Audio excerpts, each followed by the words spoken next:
Good evening, I'm Alma Angeles, and you're watching Eagle News International on tonight's program. First to the U.S., two major storms developing on both coasts in California. More people bracing for more rain, snow, and wind in areas still recovering from a historic winter blast.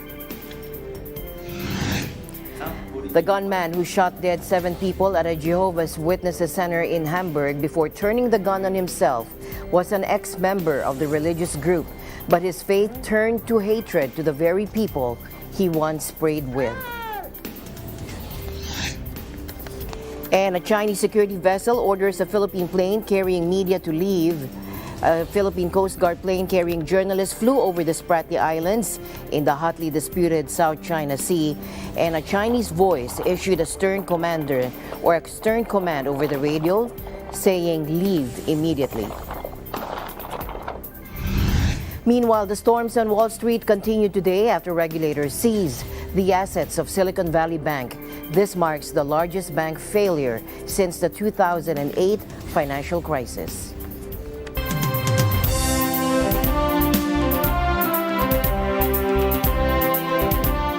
First in our news, a state of emergency in 34 California counties as a storm system known as the Pineapple Express moves ashore, bringing with it significant snow, heavy rains, and strong winds. Let's listen in. Good morning, everyone. I am David Lawrence from the National Weather Service. I just want to provide a quick weather update across the state. The one thing I really want to stress right off the bat is for those folks living from the Central Coast, generally from about Monterey County on down through San Luis Obispo counties into the southern San Joaquin Valley up against the foothills of the Southern Sierra.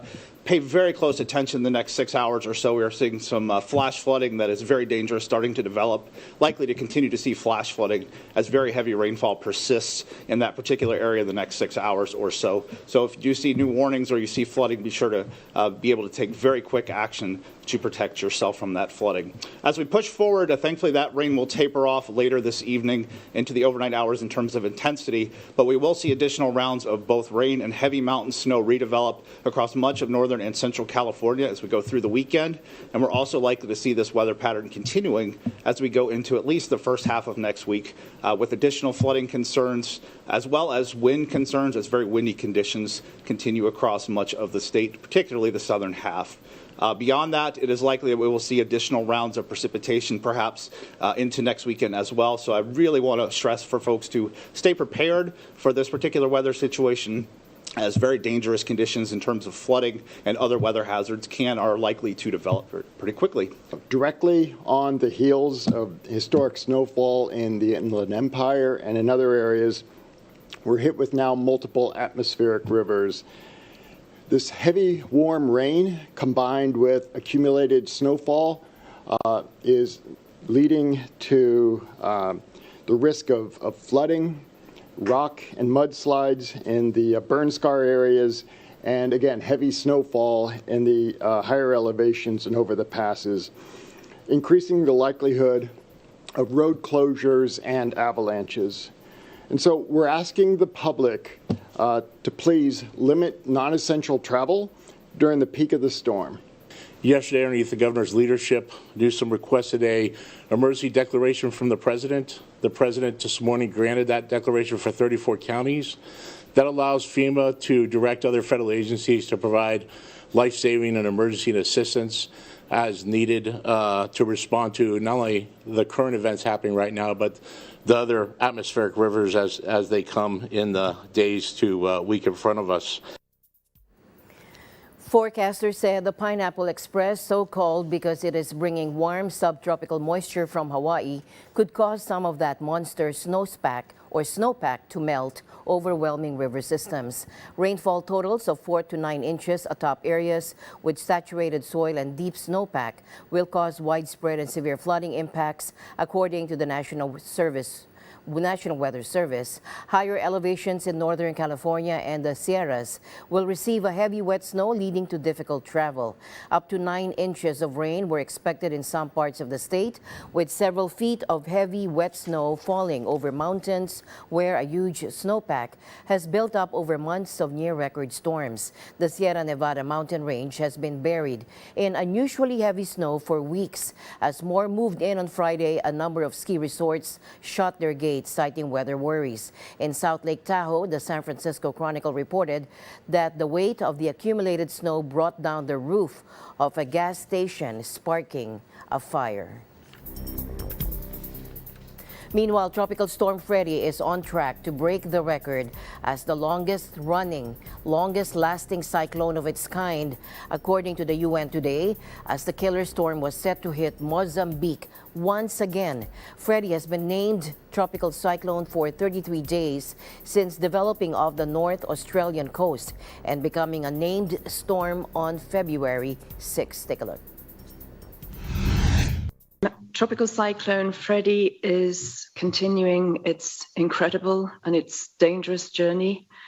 It may have broken the record as the longest lasting cyclone in history on record.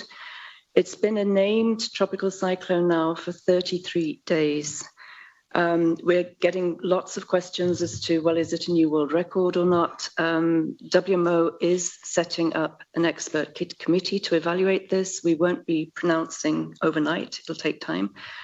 But just to give you an idea, though, Freddy's traveled more than 10,000 kilometers and it's generated accumulated cyclone energy. So that's an index that we use to measure the amount of wind energy. It's generated as much accumulated cyclone energy as an average North Atlantic hurricane season. This is one storm. According to the latest forecast from WMO's Regional Specialized Meteorological Center, La Réunion, Freddy may make landfall in northern Mozambique in the province of Zambezia late Friday night or possibly Saturday morning. And as my WFP colleague just said, it's the second time Freddy will have made landfall. It's a slow-moving cyclone. This is bad news in terms of rainfall because it means it's sort of hovering quite close to the coast and it's picking up more moisture, so the rainfall will be heavier. And another effect of the fact it's in warmer waters is that it may pick up more energy and intensify very quickly in the next 12 hours. Predictions at this stage are uncertain, so it may change ahead of landfall. But come what may, what we do know now is there will be very destructive winds, there'll be very dangerous storm surge on landfall, and there will be extreme rainfall over large areas, not just in Mozambique, but also northeastern Zimbabwe, southeast Zambia, and Malawi. And just to give you a little bit of context, we're near landfall in Mozambique. We're expecting 200 to 300 millimeters. Locally, it could be up to 400 to 500 millimeters.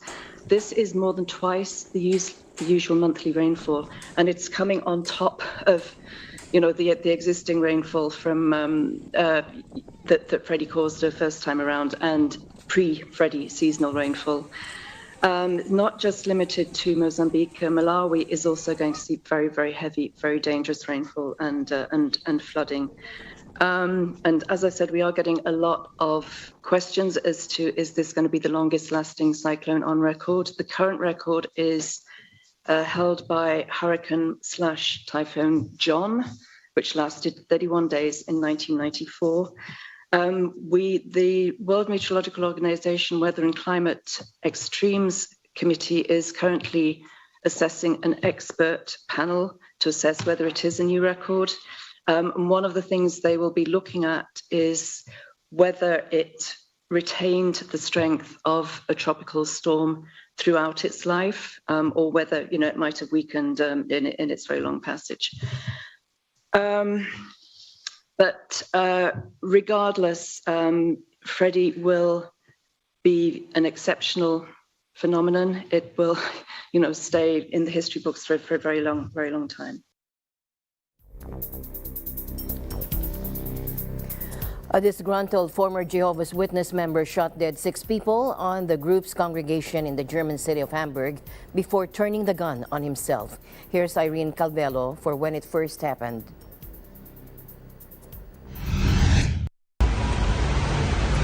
Hamburg in grief and shock.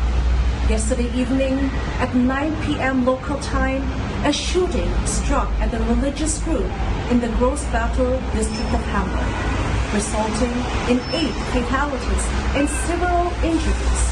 According to the police, the suspected shooter was among the 8 dead. Ja, eben, wenn man hier vorne wohnt, 200 Meter entfernt, das ist ganz schlimm, also egal wo es passiert, aber dann natürlich berührt es einen noch mal mehr. Ne? Das ist ja ganz schlimm. Egal. This is Irene Calvello from Germany. Now, the gunman who shot dead 7 people at the Jehovah's Witnesses Center in Hamburg before turning the gun on himself was an ex-member of that religious group. But his faith turned to hatred to the very people he once prayed with. Take a look. Er wurde ebenfalls tot in der Kirche der Zeugen Jehovas aufgefunden. Offensichtlich richtete er seine Waffe gegen sich selbst bei Eintreffen der Einsatzkräfte. Bei Philipp F. handelt es sich um ein ehemaliges Mitglied dieser Gemeinde der Zeugen Jehovas, welches die Gemeinde vor etwa 1,5 Jahren freiwillig, aber offenbar nicht im Guten verlassen hat. Er war offenbar ledig, lebte und arbeitete seit 2014 in Hamburg.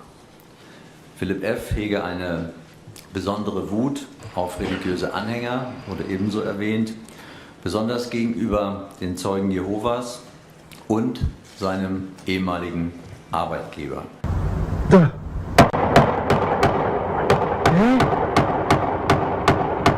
Ich habe selber erstmal gar nicht realisiert, was da gerade genau passiert.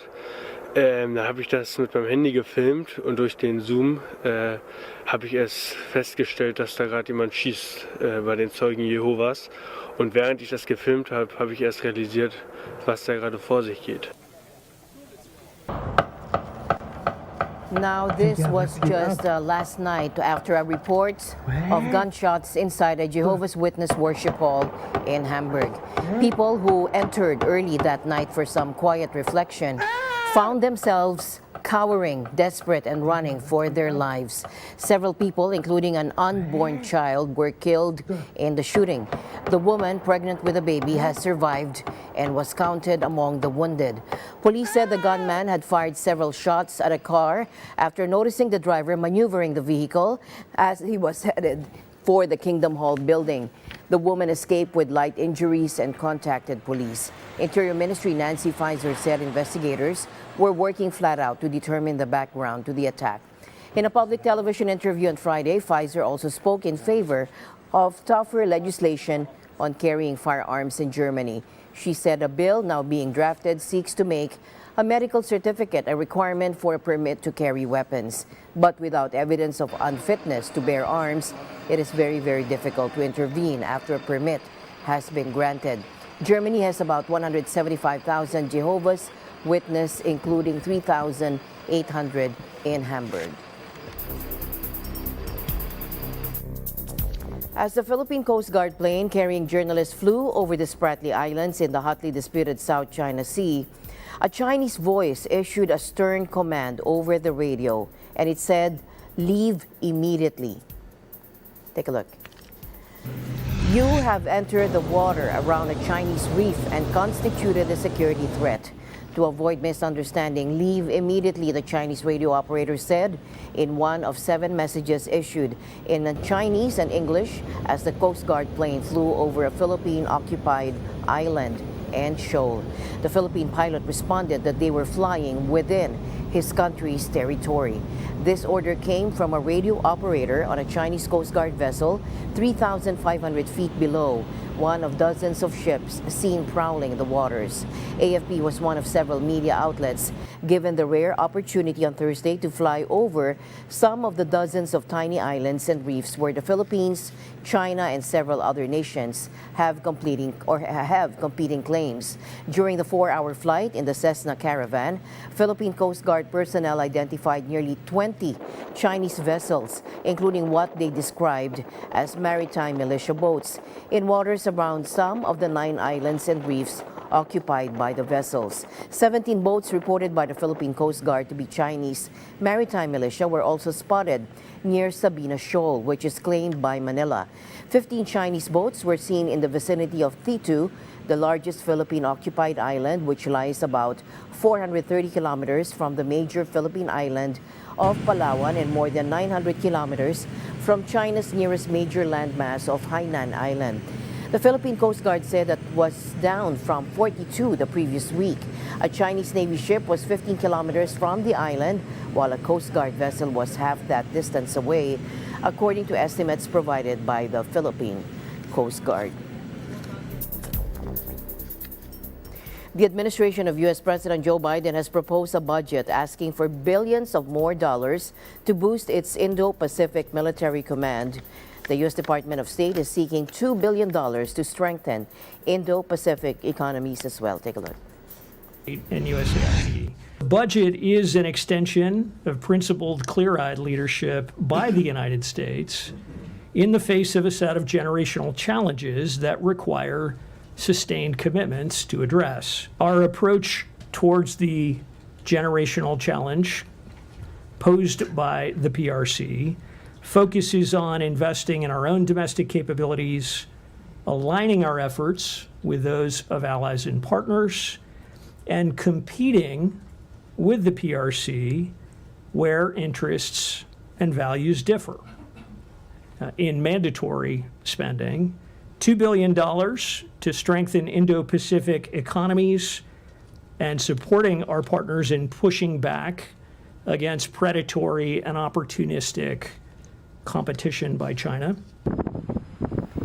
Now, that is a move likely aimed at countering China's long-running Belt and Road Initiative as well, which has built roads, ports, and power plants from Pakistan to Sri Lanka. Separately, the U.S. Indo-Pacific Command this week, in a congressionally mandated report, listed the categories of Pentagon spending in which it wants increased funding. It listed $15.3 billion in needs, up from $9 billion it recommended last year. It also includes billions of dollars for missile defense in Guam and Hawaii, as well as broader missile warning systems. The emphasis on funneling more money to U.S. military assets in the Indo-Pacific highlights just how much the Biden administration, like the Trump administration before it, wants to reorient its defense posture to respond to China's own growing military and economic might. Philippine Ambassador to Washington, Jose Manuel Romualdez, says security in the Indo-Pacific is a priority. As earlier reported, U.S. Indo-Pacific Command has outlined new spending requirements to boost deterrence against China. More from Sarah Nachman, who's reporting from Washington, D.C. Philippine Ambassador to the United States, Jose Manuel Romualdez, delivers a lecture here today at the Institute of World Politics. This as the inaugural anniversary of President Ferdinand Bongbong Marcos Jr.'s administration nears. The Institute of World Politics hosts a lecture to address the importance of partnership between the two allies.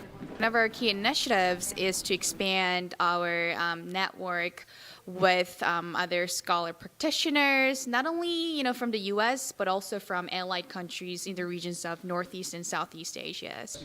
Ambassador Romualdez says the Philippines is prioritizing security in the Indo-Pacific as well as strengthening the economy of the Philippines that benefits both nations. He states there is a parallel in both Philippines and U.S. economy and hopes for more trading. Economic trade between our two countries is something that we've always had for many years. We would like to see more activity between the United States and the Philippines because of our strong connection. On security, he mentions the Philippines' perspective on global and regional challenges such as territorial maritime dispute with China. The most pressing security threat to the Philippines is our territorial waters that are slowly being, not only is it the building of these reefs into islands or even military bases, but this is destroying the maritime richness of the area. But more importantly, again, is the territorial integrity of any country is something that is very sacred. Referring to the Indo-Pacific region, Ambassador Romualdez underscores that in addition to the current military threat, cyber is also one of the Philippines' biggest concern in the country. Well, cybersecurity is another issue that we should all be watching out for.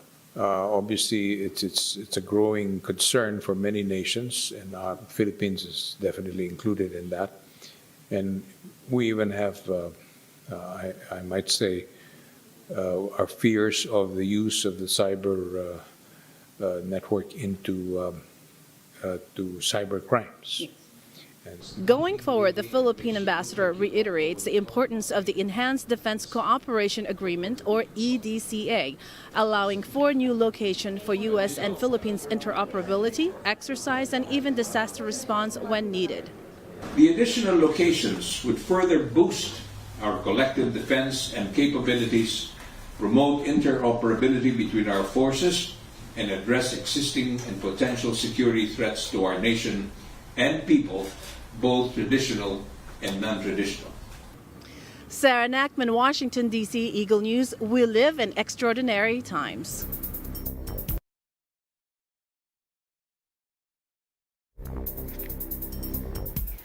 Meanwhile, the storms on Wall Street continue today after regulators seized the assets of Silicon Valley Bank. This marks the largest bank failure since the 2008 financial crisis.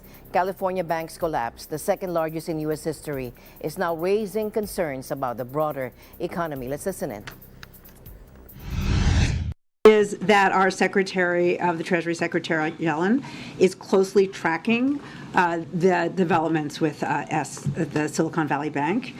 What I will emphasize as well is that our banking system is in a fundamentally different place than it was, a decade ago, and that the reforms that were put into place back then really provide the kind of resilience that we'd like to see. So we have every faith in our regulators, and we can see that today. But Secretary Yellen is closely tracking things. One, I'll refer you to the FDIC for how they intend to handle. We know they're insured up to $250, and how they'll handle those with balances above that. And the second, I just want to reemphasize that we are in a fundamentally different position. That with the reforms of the global financial crisis of 2007, 2008, we've put in place stress tests and other tools that our regulators have to provide more resilience to our banking system. So, Secretary Yellen is watching this closely. Our regulators, we have every faith that they will be as well. The 16th largest bank collapsed within hours and has markets jittery over a potential sign of widespread turmoil. That kept customers in limbo and forced regulators to swoop in. Silicon Valley Bank caters to tech companies, which had been hit hard by rising interest rates. Recently, the bank reported its assets were running low. The FDIC took over the bank around noontime. Now, that crisis measure protects customers with up to $250,000 only in deposits, which will crucially buy time to find a potential buyer of whatever remains of the embattled Silicon Valley lender. CNBC reported Friday that SVB was in talks with potential buyers after attempts to ride out the crisis on its own failed. Investors fear that other banks could face similar losses as they look to raise cash amid ever-rising interest rates, with central banks moving aggressively to tame decades-high inflation. Meanwhile, U.S. Treasury Secretary Janet Yellen gathered financial regulators today to discuss developments surrounding the Silicon Valley Bank. Take a look. Secretary Yellen expressed full confidence in banking regulators to take appropriate actions in response, according to the Treasury Department. She also noted that the banking system remains resilient and regulators have effective tools to address this type of event, the statement added. The meeting on Friday involved leaders from the Federal Reserve, the Federal Deposit Insurance Corporation, or FDIC, as well as the Treasury's Office of the Comptroller of the Currency, or OCC. But investors are still jittery over the prospect that other banks could face similar losses amid financial fallout from rising interest rates as central banks move aggressively to tame inflation. Life-threatening hunger caused by climate shocks, violent insecurity, and disease in the Horn of Africa have left hundreds of thousands facing death and nearly 50 million facing crisis levels of food insecurity, according to the UN World Health Organization today, in an appeal for $178 million to support medical aid relief across 7 countries in the Greater Horn region. Veteran WHO worker Lisbeth Albrecht warned that the situation was worse than anything she'd seen in more than 2 decades. Take a look.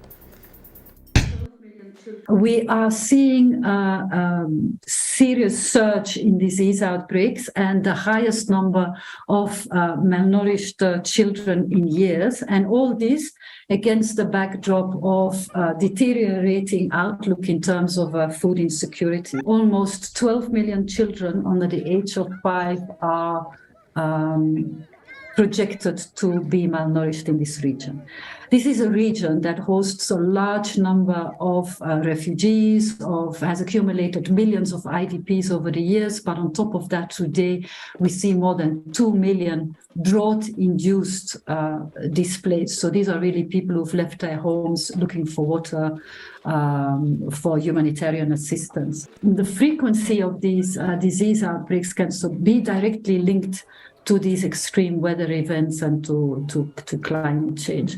I personally want to witness, I've been working on and off in this region for almost 25 years now. And in terms of accumulated emergencies, this is as bad as I've ever seen it. Malnutrition in combination with disease are often a deadly cocktail. You know, for example, a malnourished child that gets measles is much more likely to die.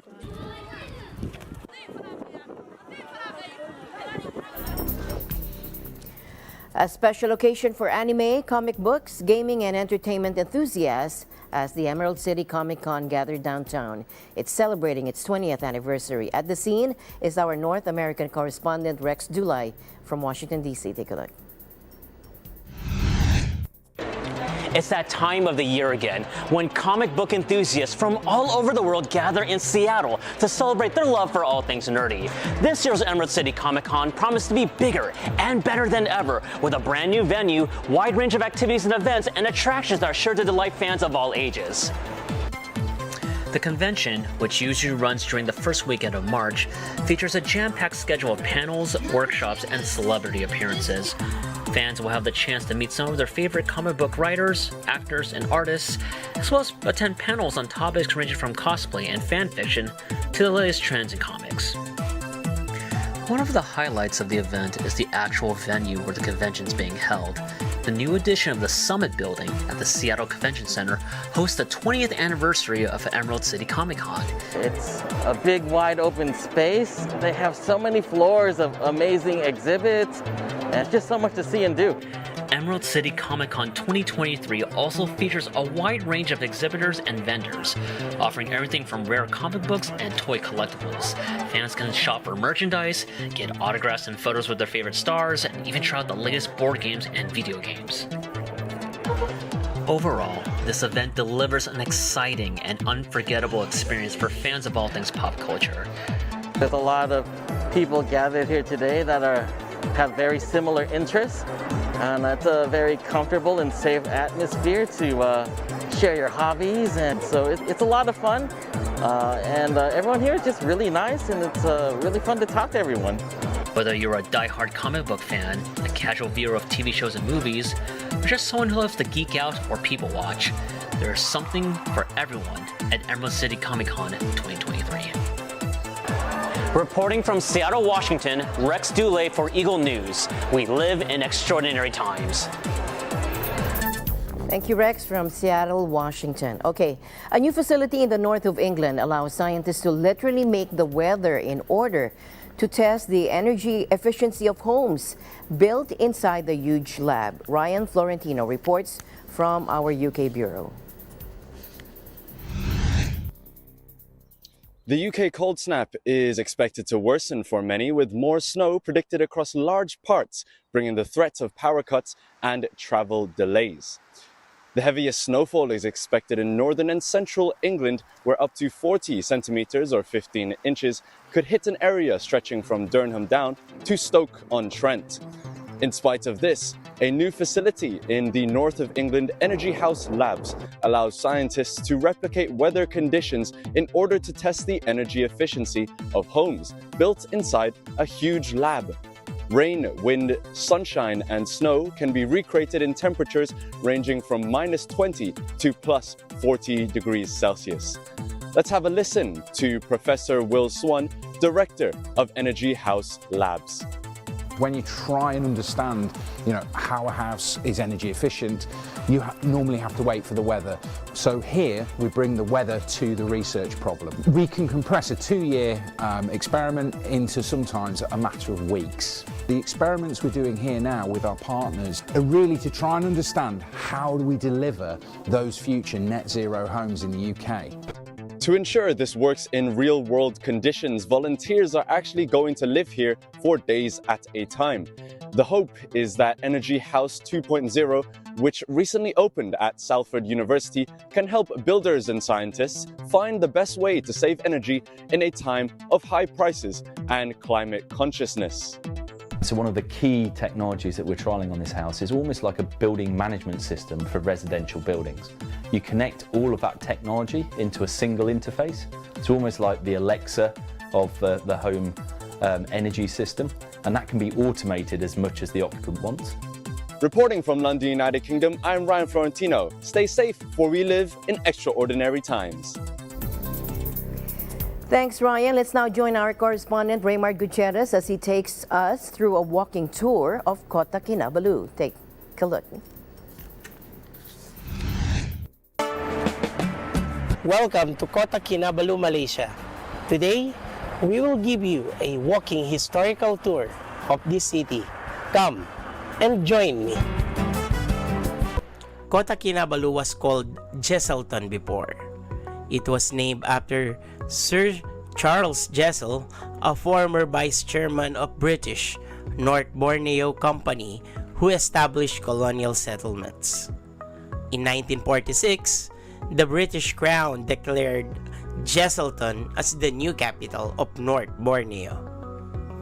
After the formation of Malaysia, Jesselton was renamed to Kota Kinabalu, which means Kota is city and Kinabalu a name derived from Mount Kinabalu.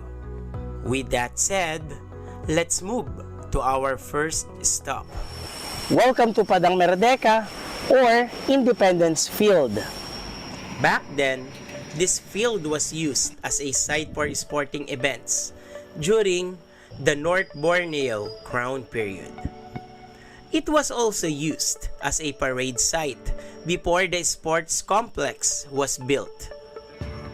This is also where the former Chief Minister, Donald Stephens, declared the formation of the Federation of Malaysia. This is also one of Kota Kinabalu's historical locations, as on September 16, 1963, the locals celebrated their first Independence Day from the British colony right here.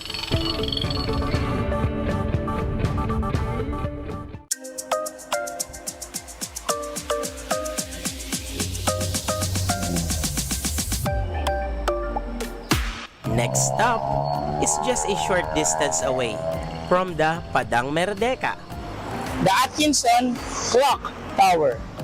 This clock tower was built in memory of Francis George Atkinson, Jesselton's first district officer who died of malaria or Saba fever. His mother gave the town a two-faced clock as a tribute, and later the town built this structure in his honor. Standing at the height of just 50 feet, a bit small for this huge town. But back then, this serves as a ship's navigation when illuminated at night. Just around the corner from the clock tower, our next stop is... Welcome to Australia Place. This is the oldest part of Kota Kinabalu. It is known also as Lorong Dewan. Back in 1945, it was the former campsite of the Australian Liberation Forces. Today, Australia Place is filled with colorful designs, with cafes and backpackers hostel in the corner.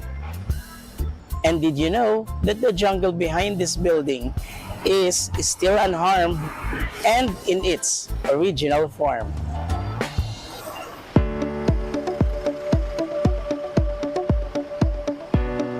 Lastly, we will visit one of Kota Kinabalu's historical hotel.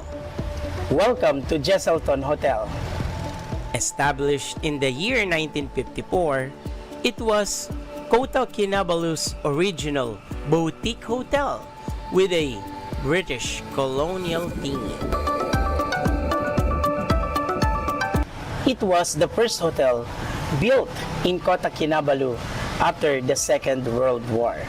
This hotel is also visited by numerous celebrities, including the world-renowned boxer Muhammad Ali on his way to Manila to fight Joe Frazier for the Chula in Manila in 1975.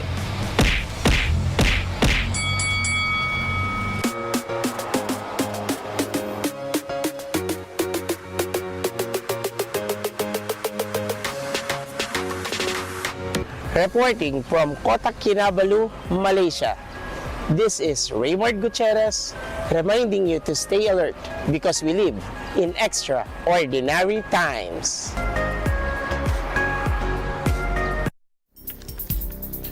Thanks, Raymond. As always, I'll end the day on a thoughtful note. Our ability to look back and smile at our past is proof that God's plan is to keep us moving forward. This has been Eagle News International. I'm Alma Angeles. Stay alert, stay informed, because we live in extraordinary times. Good night.